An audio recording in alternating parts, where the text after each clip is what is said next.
जय राधे।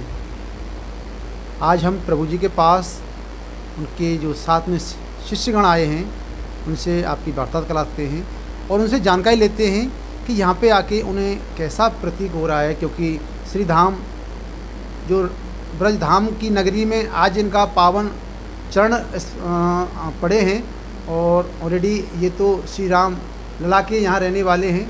तो हमारी ब्रज नगरी में कैसा लगा इनको और कैसा अनुभव हो रहा है, थोड़ा जानकारी लेते हैं। जी, मेरा नाम है भूपेंद्र हनुमान महाराज जी। हम चक्रवर्ती सम्राट महाराज रघु के वंशज हैं जी। और अयोध्या से हमारा हर प्रकार का हमारे पूर्वजों का और हमारा संबंध रहा है और मैं भी आज अयोध्या जी से ही आया हुआ हूँ। और यहाँ आने के बाद में हमें बहुत अच्छा लगा। यहाँ के लोगों का जो प्रेम था, जैसा सुनते थे पढ़ते थे, वो तो सिर्फ पढ़ते थे और सुनते थे, लेकिन यहाँ आया जो आनंद हम सबको है उसके विषय में हमारा मतलब शब्दों में कुछ कह नहीं सकते हैं। आप इतना समझ लीजिए। तो प्रभु जी, आपने यहाँ पे आके देखा तो हमारी ब्रज धरा आपको बहुत ही अच्छी लगी, अनोखी लगी। हमने सुना है कि यहाँ पे आप किसी मंदिर का भी शिलान्यास कर चुके हैं। जी हाँ, हमने 1 तारीख को इसी महीने की चंद्रसेन जादव जी के द्वारा शारसा मंदिर है उस जगह पर विजयगढ़ी पर, वहाँ श्री राम जानकी हनुमान जी के मूर्ति की ला कर के पूजा की है और वहाँ पर भूमि पूजन किया है श्री राम मंदिर का। और वो उसी प्रकार से किया है जिस प्रकार से अयोध्या जी में श्री राम जन्म भूमि पर भव्य मंदिर निर्माण का जो पूजन हुआ है उसी आधार पर। और हमारी आस्था उतनी ही जितनी वहाँ है और उतनी ही यहाँ है, क्योंकि राम जो है वो तो कण सर्वव्यापी है।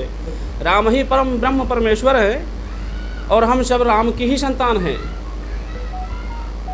और हमारा एक जो संगठन है जो श्री राम जन्मभूमि से संचालित है, जिसका नाम है श्री राम कृष्ण संघ, उस संगठन के राष्ट्रीय अध्यक्ष हैं महाराज बालम कुंदाचारी जी।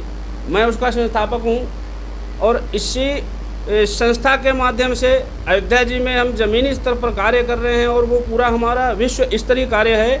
और इसी संस्था के माध्यम से हम श्री कृष्ण जन्मभूमि के लिए भी कार्य करते हैं।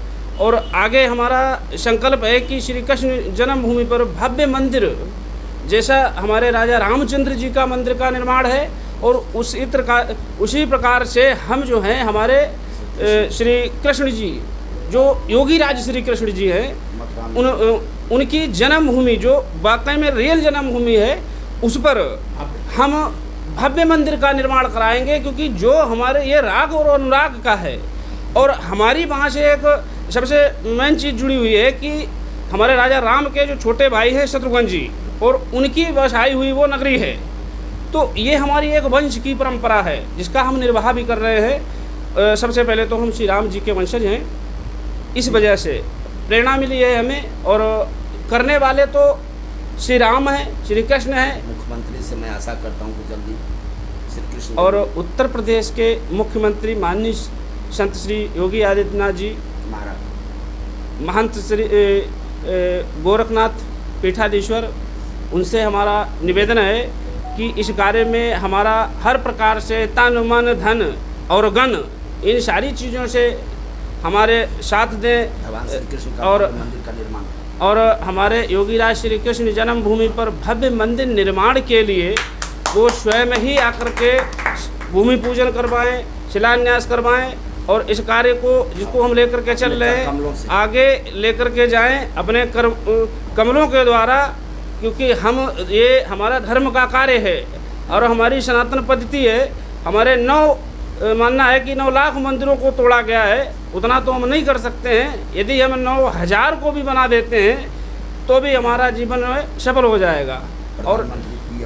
और प्रधानमंत्री नरेंद्र मोदी जी से उनसे हमारा अनुरोध है कि वो भी इस कार्य में हमारा पूरा साथ दें, अपना आशीर्वाद बनाए रखें और कृष्ण जन्मभूमि पर राम जी के मंदिर की तरह ही उसका भी शिलान्यास करवाएं, भूमि पूजन करवाएं और शीघ्र ही भव्य मंदिर निर्माण के आयोजन को संपन्न कराएं।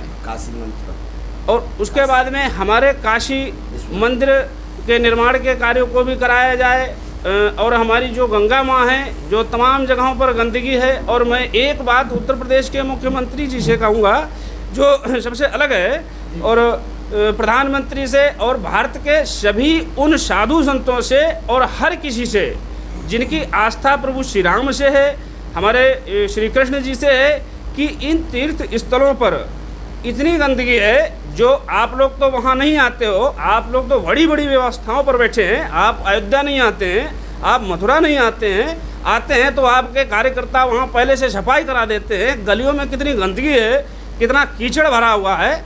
आप बड़े नेता हैं, इसका मतलब ये नहीं है कि आप इन सारी चीज़ों को भूल जाएं, इन कार्यों को करें कि आपको भारत की जनता आर्यव्रत जो हमने देश को घोषित किया है, उसी के आधार पर हमारा एक अधिकार बनता है कि आपको आदेश दें। और हमारा आदेश ये है कि धार्मिक स्थलों को जिसकी जिम्मेदारी आपने ली है वो उसी प्रकार से कार्य करें, तीर्थ स्थलों को मुक्त कराएं और उनकी सफाई को कराएं। आपका नगर निगम पैसा लेता है, या तो नगर निगम बंद कीजिए, और नहीं तो इनकी गलियों की सफाई कराएं। वहाँ पर गौ माता हमारी कूड़ा कचरा खाती हैं, आपने गौ माताओं के लिए पैसा दिया है, प्रधानों को दिया है, सबको दिया है, लेकिन गौशाले कहाँ हैं, उनकी व्यवस्था कहाँ है? वो गोचर भूमि को मुक्त कराइए, ये सब काम कराइए। और अन्यथा हमारी संस्था जो है इस कार्य को करने के लिए ज़मीनी स्तर पर तैयार है, लेकिन हम आपकी किसी व्यवस्था को बिगाड़ना नहीं चाहते हैं, और आप इसको समझें और इस कार्य को करने में हमारे सहायक बने। और ये योगी जी फिर आ जाएं। और उत्तर प्रदेश के मुख्यमंत्री योगी आदित्यनाथ जी को हमारा हर प्रकार से तन मन धन से सब प्रकार से समर्थन है, सदैव रहेगा। फिर से उनका और उनको सरकार में पुनः वापस लाया जाएगा, और यहाँ से दिल्ली तक पहुँचाने का कार्य हमारा होगा कि उनको भारत का मुख्यमंत्री के बाद में उनको प्रधानमंत्री बनाया जाए, जिससे कि हमारी इस व्यवस्था को मजबूत करने में योगी जी का जो योगदान है, मैं योगी जी से अभी से नहीं काफ़ी वर्षों से जुड़ा हूँ, और महाराज जी स्वयं भी इस बात को जानते हैं, लेकिन मैं वो पुरानी बात को नहीं कहूँगा। बस इतना ही है कि उनके लिए मैं समर्पित हूँ, क्योंकि वो धर्म ध्वजा को लेकर के चलने वाले व्यक्ति हैं। और संपूर्ण संत समाज से भी हमारा निवेदन है कि हमारे उत्तर प्रदेश के मुख्यमंत्री माननीय श्री योगी आदित्यनाथ जी पर अपनी कृपा दृष्टि आशीर्वाद बनाए रखें। और ऐसा मुख्यमंत्री जो है ये बहुत हजारों लाखों वर्षों के बाद में समाज के मिला है, और ऐसा इनके लिए हमारा आशीर्वाद है और हमारा निवेदन है सभी समस्त संत समाज से कि जो पूजा पद्धति योगी जी के लिए कर सकते हैं, जो कुछ भी कर सकते हैं करें, और उनका साथ दें, तन से भी, मन से भी, धन से भी और धन से भी। क्योंकि